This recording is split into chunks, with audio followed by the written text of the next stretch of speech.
Deixa eu te fazer uma pergunta. Você falou 10 anos quando você foi rejeitada pelas tuas amigas, não é isso?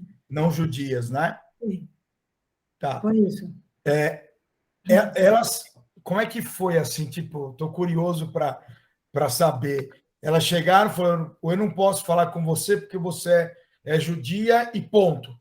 E ponto, e saiu correndo. O que eu me tornei uma pioneira da luta contra o antissemitismo. Isso. E depois desse episódio, Eduardo, como você falou, eu saio, eu fico perplexa, mas garota de 10 anos não tem absolutamente nada e não tem consciência do antissemitismo. Imigro para o Brasil em 1960, outubro de 59. Tá? Entro no colégio, numa turma que tem 5 judeus egípcios. Essa turma de 5 judeus egípcios, eu vejo segregados pelo resto da turma. E isso toca um sininho. O que está acontecendo aí? Era uma escola judaica ou não? Era o Lycée Français. Lycée Français no Rio de Janeiro. Rio de Janeiro. Continua. Muito interessante. Né? Eu vejo uma segregação desse... Fala, David. Posso complementar? Claro. Nessa época, aqui em São Paulo, mesmo na Hebraica, por exemplo, a gente andava em grupo de egípcios. Não era misturado com os outros sócios no clube. Era muito difícil, além de ser provocado pelos outros. A gente sentia essa provocação. Exatamente. Festas de aniversário e tudo mais, só nossas. A gente não era convidado nas outras. Depois, quando eu fui para o Rio Branco com os não-judeus, era mais evidente ainda. Tinha poucos judeus no Rio Branco, eram sempre segregados. Eu, particularmente, só me integrei e abri para o mundo na faculdade. Aí sim, a minha turma nos aceitou normalmente e éramos até prestigiados, né? Porque estávamos preparados para a vida, vamos chamar assim, né? Mas isso que você está dizendo, a gente viveu em São Paulo também. Desculpa a intromissão, continua. Não, a sua colocação é perfeita, Dave, muito oportuna. Eu quero dizer também que no Lycée Français, para poder complementar, que eu frequentei aqui em São Paulo, também teve manifestação antissemita e a guerra tinha terminado. Mas eu acho que para certos franceses profundamente antissemitas, a guerra nunca vai terminar. Eu presenciei ataques contra 3 ou 4 alunos que tinham numa classe, que eram judeus, e a professora, nitidamente antissemita, ela intimidava os judeus em relação a isso. Eu não vou entrar nesse detalhe, mas o antissemitismo se manifestou para mim várias vezes no Brasil, até mesmo uma pessoa num ambiente de trabalho, numa empresa multinacional, um rapaz, ele me falou, mas por que você fala de um sotaque um pouco esquisito? Eu falei, contei um pouquinho a minha história, ele disse que era judeu. Eu falei, não, você não é judeu. Eu falei, como assim não sou judeu? Não, você não é judeu, não pode ser judeu. O judeu é aquele cara que veste preto, que usa um chapéu, que faz coisas esquisitas, não sei o que, etc. e tal. Quer dizer, tem um pouquinho essa leitura, quando eu fiquei extremamente chocado, quando uma pessoa sugeriu que não era judeu. E num primeiro... Pois não, desculpe. Hoje, fui tomar minha vacina. E o rapaz que me aplicou a vacina falou, puxa, Davi Levi, os 2 nomes estão na Bíblia. Aí eu comecei a falar para ele, falei, Davi Levi, da tribo de Levi, ainda expliquei. Nós temos essa tradição judaica, das tribos, Cohen, Levi. O cara ficou assim ouvindo, mas como você é judeu? Você não tem aquele negócio no cabelo? Sensacional. Aquela peota. Falou, mas eu vejo em mesmo. Higienópolis o pessoal mais... Falei, não, esse é o pessoal mais ortodoxo, mas eu sou um judeu normal, convencional, não tenho nada... não preciso andar com aquele cabelo, aquele chapéu. Ele falou, você não tem o solidel, você não tem aquele negócio. E olha que isso foi no Itaim, não foi num bairro de periferia. Hoje, não aconteceu hoje. Sensacional. Mas não sabia que tem judeu normal. Praticamente ele não chegou a expressar isso, mas ele se assustou de ver um judeu que tinha uma cara normal, comum, sem kippah, sem peote, sem nada. Você vê que até hoje tem desinformação. Eu uma vez fiz um negócio só para complementar no Tatuapé, uma família italiana, e o rapaz, depois que ganhou uma certa intimidade comigo, chegou a me chamar de segundo pai dele por uma situação qualquer, Ele falava, puxa, mas meu pai, que veio da Itália, falava para a gente se afastar dos judeus, que vocês são perigosos. Falei, puxa, e agora você me respeita? Ah, respeito, você me ajudou muito, tal. Bom, a história do rapaz era confusa, ele foi viciado em drogas, tal, mas você vê que tá Uma tua pé. coisa comum que a gente ouve o tempo Muito todo, boa a sua intervenção, David. Obrigado. em toda pesquisa que você faça sobre antissemitismo, você vê exatamente esses estereótipos. A Anti-Defamation League fez uma pesquisa o ano passado. 4 pessoas em 10 reproduziram preconceitos antissemitas. De Porque não poder. tem noção. E, Apesar que no Brasil, deixa eu os concluir. Zanuzim, só complementar, no Brasil está mudando um pouco em função do Nordeste, dos Zanuzim, que estão descobrindo a origem judaica deles. Isso cria... eu vou contar mais um episódio, Sam, me desculpa bagunçar. Não. Você não Eu está tenho um bagunçando. primo É meu, super oportuno. eu tenho uma prima minha... 4 egípcios nunca vai ter ordem. Não, vamos lá, é verdade. Eu tenho uma casada com meu primo, Mograbi. Ela tem um sebo de livros. E aí eu, por uma reforma qualquer, eu falei, olha, eu tenho uma caixa aqui de livros, quer levar? Aí ele levou a caixa. Depois eu perguntei como é que foi a venda desses livros. Os que são tema judaico vendem em 2 minutos no Nordeste.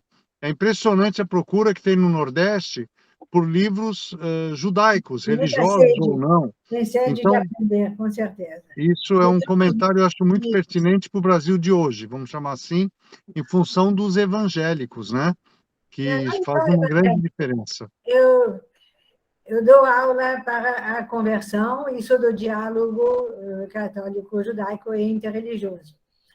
A quantidade de pedidos de informações sobre o judaísmo, de perguntar como fazer para se converter, você não imagina.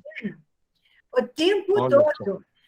Tem uma página, um site, Contém Amor e Amaivos, que é o primeiro site católico de língua, o maior site católico de língua portuguesa, que começou interreligioso, então tem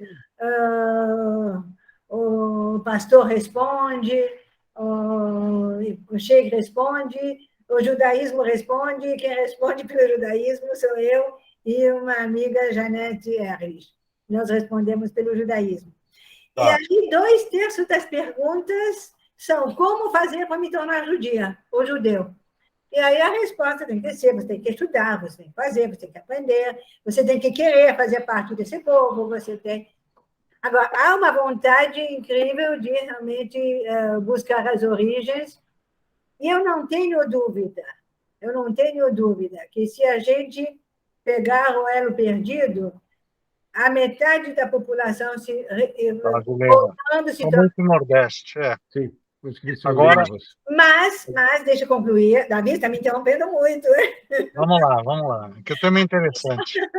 Apesar, não, tudo bem, te dou a palavra, mas deixa eu concluir. Apesar dessa vontade pode ser muito genuína, mas o fato de alguém achar um livro de reza ou um chale, como eles dizem, um talit, nos pertences do avô, do bisavô, ou um lencinho de cabelo nos pertences da mãe, não os faz automaticamente judeus. Então, você quer ser judeu, você tem que se tornar um judeu por opção, você tem que estudar, tem que se preparar, tem que ser reconhecido por um Beit Din, e aí sim você se torna judeu, e se você for homem, você tem que passar pela circuncisão. E aí você se torna judeu pleno.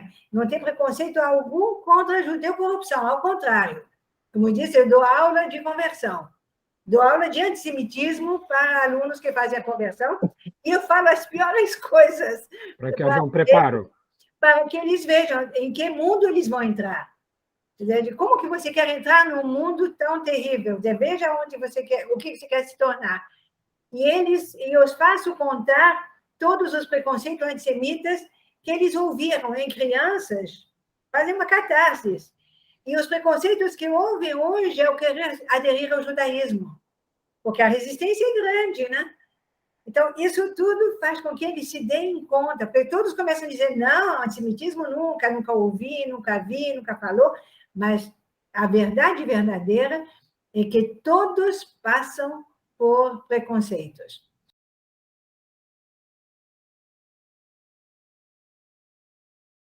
Somente uma coisa, porque... Peraí, você é terceiro, agora eu vou comandar. Edu se inscreveu primeiro, Então, depois o Fabi, depois você. Ok. Vocês estão falando, Por favor, Edu. o tema é muito fascinante mesmo, e eu conheço bem o Nordeste, eu já vi coisas lá inacreditáveis.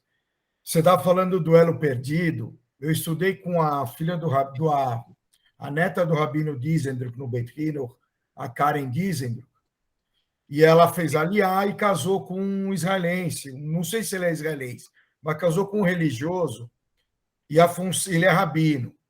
E a função desse rabino é tentar achar as raízes. Aqui no Brasil, é caso perdido. Ele achou muito em Portugal. Em Portugal, ele conseguiu muita coisa. E uma vez conversando com o Rabino Davi, aqui num casamento, num bar mitzvah, o número é assustador.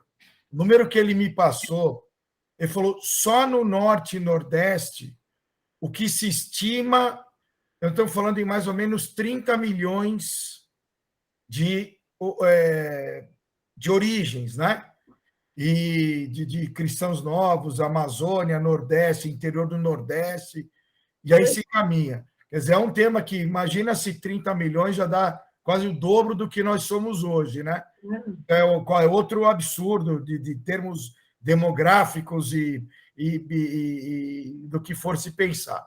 É um tema muito louco, e aqui no Brasil tem... Eu acho que isso daqui tem que se fazer uma live só sobre isso.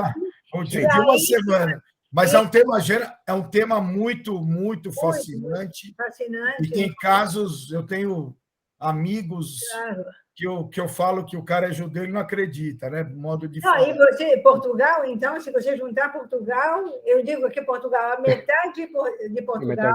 muita gente fala isso. A metade também. A metade dos portugueses buscam as suas origens judaicas. E os outros são. Então é 100% judeu. Não. Os outros são antissemitas. Não, sim. Os outros são antissemitas. Davi, com você agora. Fala, Davi, agora é você. Não, o que eu ia comentar, que eu coloquei outro dia no grupo, a história de um museu que existe... Belo Horizonte. Não. O único museu em países árabes que existe é em Dubai. Dubai, exatamente. E eu comentei isso, e aí eu resolvi entrar no site original. Tinha 144 comentários, todos em árabe. Eu usei o tradutor, que eu não falo árabe, muito menos leio, né? E extremamente antissemitas, todos os comentários, muito violentos. Muito violento. Então, na verdade, o que eu quero falar é o seguinte, fazendo um comparativo hoje. Enquanto no Brasil você vê, talvez em função dos evangélicos, essa vontade de entender o que é o judeu e ver se tem uma origem judaica ou tudo mais, nos países árabes aconteceu o que o Sami falou. Ele, quando estava na escola, lá no liceu, eles entraram e rasgaram as folhas dos livros, né, Sami? Que falavam sobre judeus, judaísmo, Israel e tudo mais. Ou seja, apagaram... Falava das origens, os hebreus. Isso. Pior ainda, os hebreus, exatamente. A origem histórica ignora, não existe. Eu quando tive... Israel ainda. Exato. Eu quando tive no Egito com Marisa, minha esposa, nossa guia era muçulmana. Ela tomou um susto. Depois estava trocando receita de moloqueia, mas ela tomou um susto danado. Então, você vê que nos países árabes não existe a informação. E essa situação de Israel hoje, e ver que essa semana teve 11 mortos em atentados, quer dizer, ainda existe dentro dos muçulmanos mais radicais um ódio que não vai acabar tão cedo.